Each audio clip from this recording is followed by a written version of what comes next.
Burning out of control, the Eagle Creek fire continues to scorch land tonight, forcing evacuations of more than 100 homes. And now police tell us this was started by fireworks.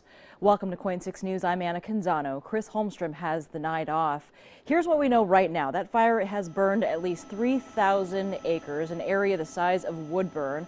150-some hikers are now safe after spending last night on the Eagle Creek Trail, trapped between this fire and the Indian Creek fire. More than 100 homes in Cascade Locks are forced to evacuate. Another 300. Some households are on level 2 evacuation notices, meaning they need to be packed up and ready to go at any moment. The Hood River County Sheriff says those 150 hikers that had to spend Saturday night in the gorge and on the Pacific Crest Trail, they are all home safe tonight, but it wasn't without some scary moments. KOIN 6's Jennifer Dowling talked to these hikers and has this report for us live from the gorge. Good evening, Jennifer. Good evening, Anna. You can't see it very well behind me, but that fire is eerily creeping over the ridge. There's an orange glow back there that everyone is concerned about, but I tell you what, those hikers so excited to be back in their homes tonight. The shuttle buses pick them up after a 14-mile hike away from Tunnel Falls, and friends and family were waiting. It was an emotional reunion for hiker Kenneth Utter and his mom. Oh my gosh, it's such a relief. I mean, like, everyone's prayer has been answered. He spent the night in the forest with more than 150 others pouring out of shuttle buses after getting trapped on the trail. We turned the corner and you can see the smoke and the heat just kind of hit you like a wall. It was like, whoa, it was big. Noah Brown captured this video the moment they realized they were in trouble. We were maybe like 20 yards away from it and we were burning. It was hot. The weirdest thing I think was the sound of the fire before you saw it. Like it was just a raging, almost sounded like the ocean. They retreated with the others to Tunnel Falls. This picture shows the group at one point going single file along narrow, steep trails.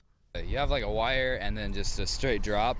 A note was dropped to them by helicopter saying, "Stay put, we see you, danger." So we just laid down on the dirt and huddled together, trying to stay as warm as possible. And everybody was in really good spirits and good moods.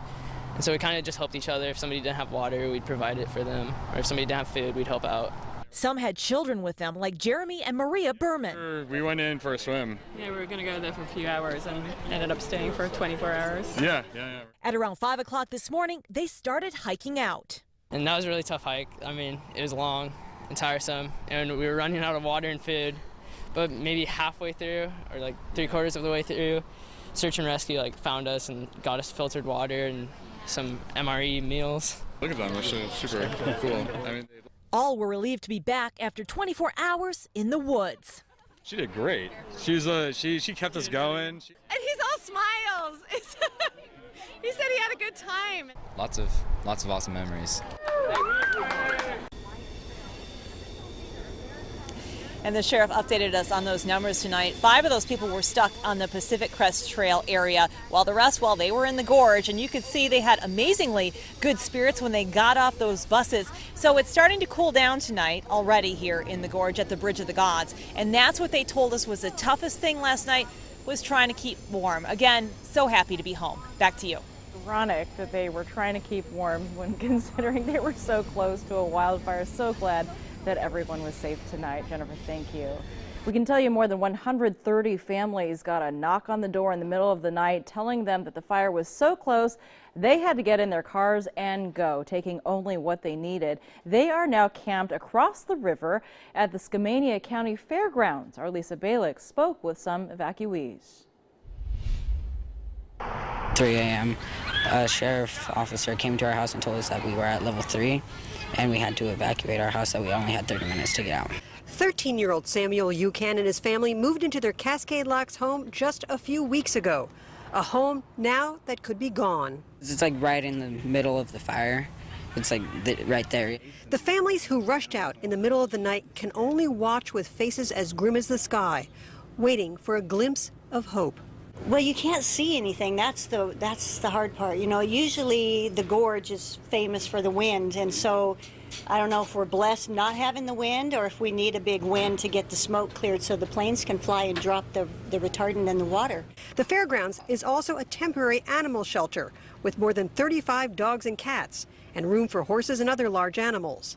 Jean Foster is helping with the animals. She lives on this side of the Columbia, but she shares the agony of her new Oregon neighbors here, especially with what she witnessed at 2 this morning. What I watched is I watched trees exploding and the sky turn red, and I saw the moon turn blood red, and I tell you what, it was overwhelming. It's like walking into hell.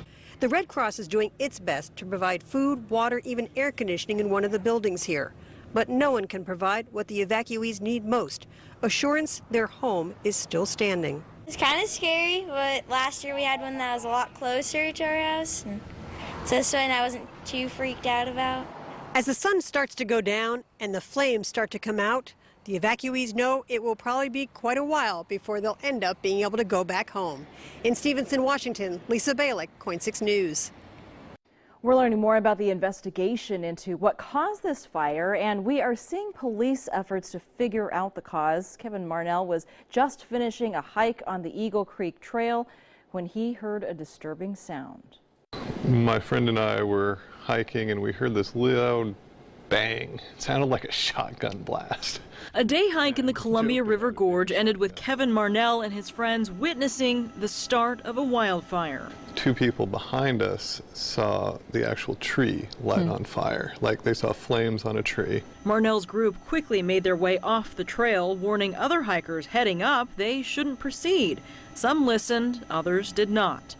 Moments later, he saw Oregon State troopers talking with a group of people, primarily 2 young men, separated and seated on the ground. He spoke with a woman who said she called police after seeing one man throw a firecracker and another take video of the act. A lot of us were thinking, oh, why would you throw a firecracker in the middle of a wooded area when it's as dry as it is now? Marnell is relieved no one was seriously hurt in this fire and grateful he saw what he saw when he saw it, so he and his friends could get out and avoid a night spent near the flames.